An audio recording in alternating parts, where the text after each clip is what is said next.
I'm Shwa, and you are listening to Light Up with Shwa, a weekly podcast to open our hearts and minds on a journey with me.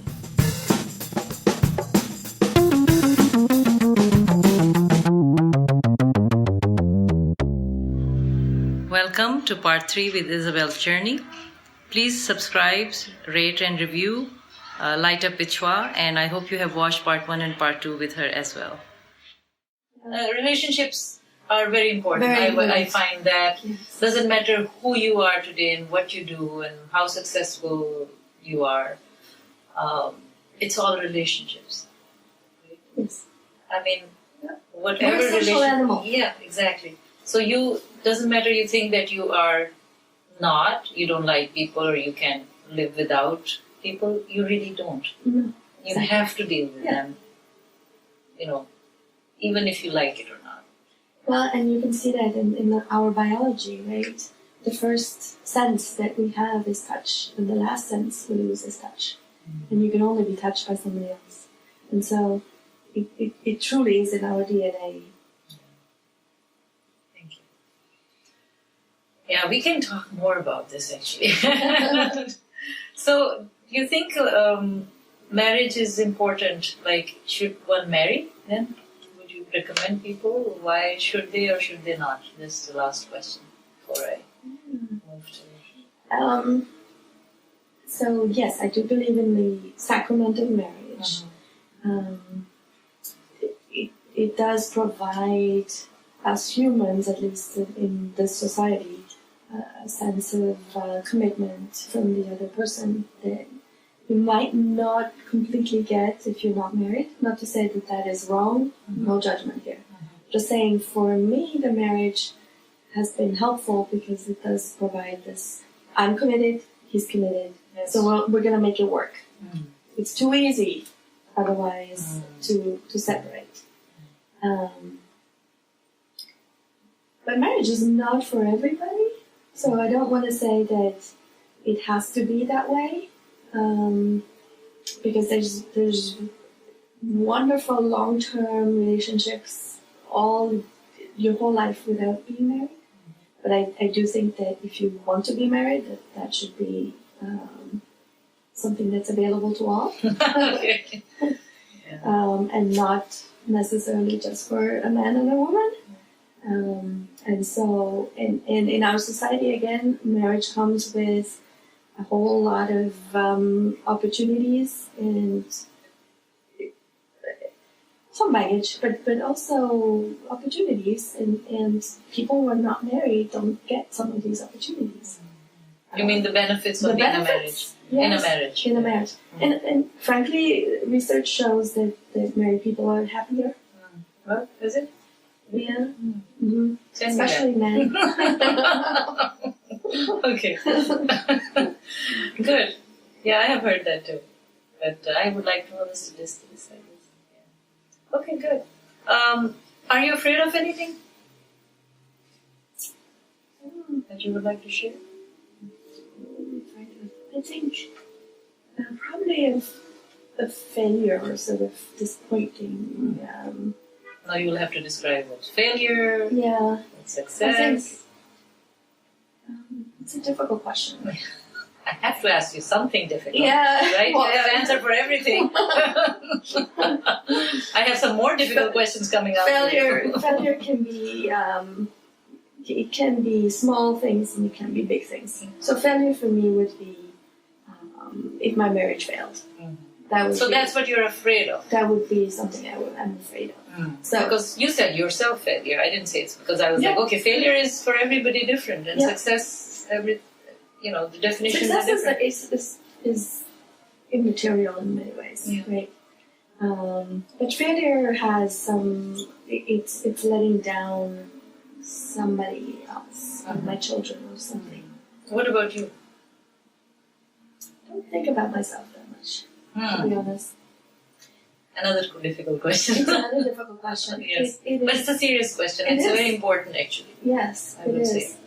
Why wouldn't you put yourself, after all what you have done? Yeah, because I'm so in a way,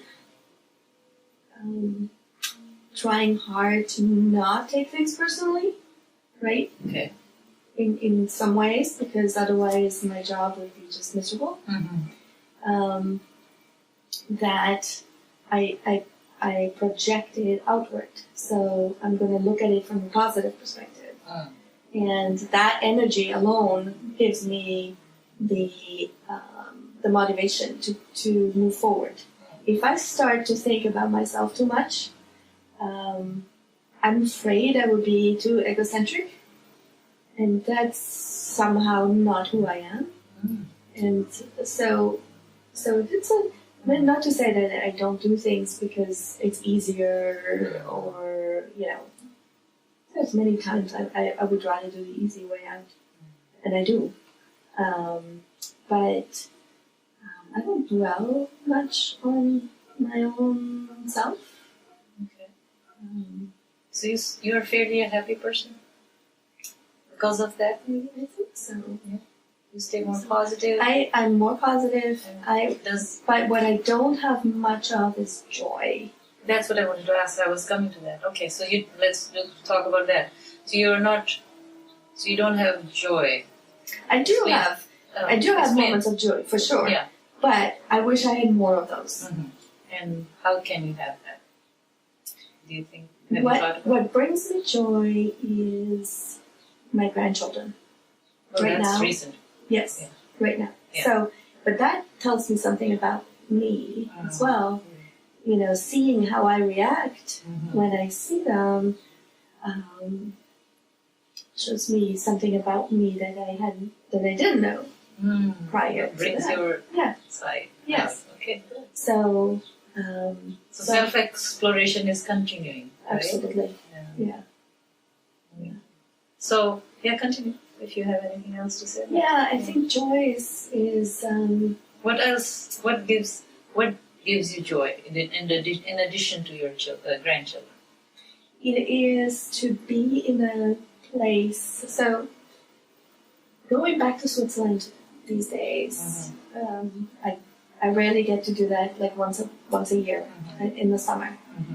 I find a joy in just being in nature and sort of in a meditative state, along the lake, and I hear the waves, or it's beautiful, there's mountains. I mean, it's the serenity.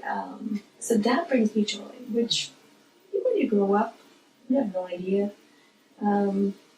It's, being in the company of family. And it's these small moments. It's not the whole day, right? It's suddenly where I stop and think and say, wow, here's one moment. But I have to really consciously sort of suspend myself from my thoughts and other things and go, oh, wow, this is great. Then how do you express love? I hug a lot. Okay. I think by being there with the person. And I'm a hugger, I'm a toucher, I'm a, whatever. And Americans are not as much. So I have to also sometimes watch myself and say, okay, it's okay. They don't want to be hugged. Is it more common in Switzerland? Yeah, because you always do sweet kisses on the cheek. Yes. And your personal space is not so as far. Yes. So you're closer. It's a very major cultural thing that it is. One doesn't realize. Yes. Yeah. And so I had to learn that now, if I do just a patting on the back, is enough. That's enough. I don't have to squeeze. But if somebody gives me the hand, I squeeze, and people go, "Oh, you have quite a expression, right? Being expressive." Yeah. I think it's in being, and just being there for them and not on something else. Like if I go into a meeting, I try not to look at anything, but be there. And not, I don't have my laptop with me, I don't look at my phone. I try to just be there. So what completes you?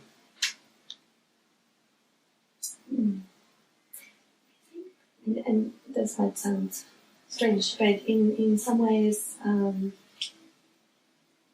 this presence of,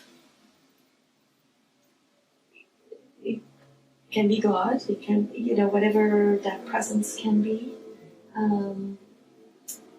it's knowing, it's being conscious. It's presence of whom? Like, are you talking about? No, doesn't have to even have somebody there. Okay. Not the human part. You're talking about the spiritual part, sort of the larger piece, sort of that communion with nature, which can happen anywhere. Sometimes you're like, wow, it's just more frequent in Switzerland for me because I don't work when I'm there, and so I'm in a different mindset. Whereas here, my mind constantly is at work. So to detach myself from sort of the everyday tasks. So you do believe in God? I do, but it's probably not. Everybody has their own idea of what that looks like. What's your idea? Mine is a woman. I have a female God. But it's not a person per se. It's a very abstract sort of. It's somebody who you can. More of a Mother Nature concept, right? Right. Yeah. It's more like a spirit. Yeah. I'm much more drawn to the sort of spiritual piece. Yeah. All right, let's come to the last leg of questions. And that is, so you have already answered what's wealth for you. So let's go to, what's the value of gratitude in your life? So that's big. So I tried to do a thank you a day to the people that have crossed my life. It's hard to do, in part because, frankly, I'm physically exhausted by the time I get home because I have long days here. But I want to do more of that because just being able to acknowledge that this person has meant something. They may not even remember who I am, it doesn't matter. But just sort of an acknowledgement makes me feel good. Because if I remember them, they may remember me. And it doesn't matter whether they do or not, but it's sort of bringing back my life in where I have come from. And everybody I have met has changed my trajectory in whatever way that may have been. So all mostly positive in a good way, or there's can be there's a mix of there's a mixture. Okay. But as I said, we learn much more from our failures and mistakes than we do when things go well. And so I have to be grateful to those who have shown me that you were really a jerk or whatever it may have been. So and you have to be able to forgive. You have to be able to That's forgive. a good point. That does not take away that you were hurt or but if you don't forgive, it will eat you up. So you easily forgive? I don't easily forgive. Okay. No, it's a work in progress. But I have learned that if you let go, oh my gosh, life is so much better. But that was also something that took a while. It takes a while. And it all sort of comes together, right? If you think of looking at people as who they are, not who you want them to be, as the situations that puts people into things. We don't know everything. We often act because at that time, that's the one thing you know how to do. But you didn't have all these other knowledge and all these other things, right? So, again, in situations, we act differently depending on the situation. So, once you start looking at life that way, then whatever was done to you, or you feel like you were done some wrong, it's like maybe they were reacting to something. Maybe they had a bad day. Maybe, all these other things may have played a role, and it wasn't I just happened to be there at that time. So let that go. You have no control over it. So it's not worth your effort. So what about people who might be opportunist or use you or Well, then good for them. I mean, in some ways, they were able to use the system to their advantage. There's lots of people who have done that. Maybe not lots, but I know people who have done that. And yes, you're angry at first, but then I also have to say, good for them. I mean, I didn't see that. I would not do that. That's what I was going to ask. It would be really boring if we were all the same. And it takes a village. So that's how it is. Yes. And there's so many things we do not control. And if we spend too much time and effort on it, you will lose what's beautiful about life and the good people you have in your life. And it's not worth it. That's a good message. It's not worth it. So let it go. Let it go. Move on. Mm-hmm. Anything else you want to add to that? It's difficult. It's quite a journey. It's quite a journey. I know I tended to hang on to things for a long time, especially with my parents. And it's hard. It's hard to. It's like, they did the best they could at the time. Thank you. So, are you an environmentalist or care for the environment? Yes. And how is that? How do you do that? Other than the recycling. I assume you do that. Oh, yes. Yes. So. I even take things home so I can recycle, and I don't see a recycling bin. I'm very conscious about... So, again, I think that's my European background maybe more come to light, where we're all living in a small space that's limited, and our glaciers are melting, the climate is definitely changing. So what can we do? What can one person do, right? It's easy to say, well, people are not doing their piece, so why should I? Well, no, it starts with you. And so water conservation, whenever, shut off the light. I mean, that's to some extent, it's small things, but it's, that's where I saw my husband not being brought up that way, and so energy was like infinite, not in our place. And so what happens is things are more expensive if you're using electricity, for example. So I learned to be very conscious. Plus, You're still? up. Are you Yes. still? Okay. Yeah. Has he changed because of you? No, a little bit. No, he used to run he created a program in energy technology, so about solar energy and wind energy and biotech. So, so he definitely is that way too, but he's wired differently and doesn't think about the water or in those terms. So, do you think water is important? Yes.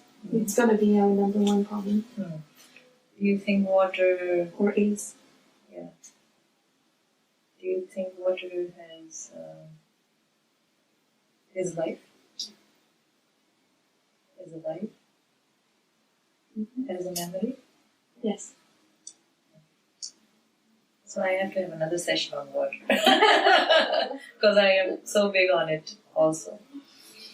Okay, let's go to what is the value of time? Yeah.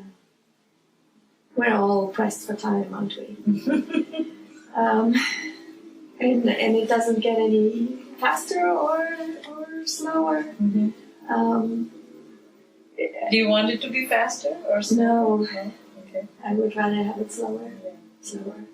Slow down. When you're a child, it seems forever until next Christmas comes around. And you get older, and it's true, it seems to just race by.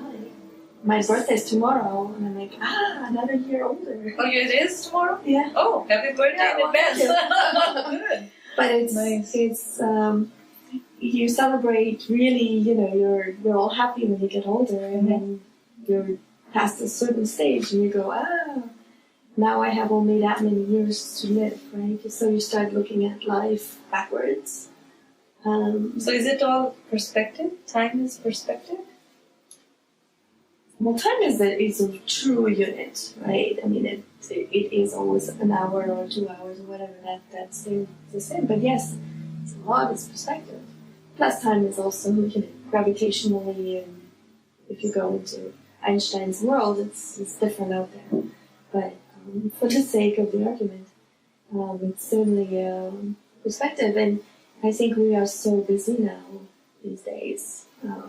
It's so filled with so many tasks that it's really difficult to take that time to feel that joy, to meditate, to really stop the time in obviously not, but in sort of concept. I see it also in you get home and there's all these other things that you have to do, and unless you put it in your agenda that you're going to do X, it's just not going to happen. It's just too many demands on people's time. So I'm curious to see where the millennials go, because their conception of time is quite different from our baby boomers. They're much more interested in having a balance in their lives in terms of time spent at work, for example, and time with their loved ones. That's not something I was thinking in my 20s or early 30s. So it's really interesting to see that the generational shift is forcing us in some ways to really reconsider how we spend our time. Thank you for being here. Save the moment. Well, thanks for being here. Thank you for watching all part 1 and part 2 and part 3 with Isabelle Cherney. This is Light Up with Shwa. I'm the host, and I hope you have subscribed to the channel. Please do rate, review, and send your feedback. And you will be watching more conversations and interviews and travel shows with me for the new season. So stay tuned, and thank you for supporting the channel.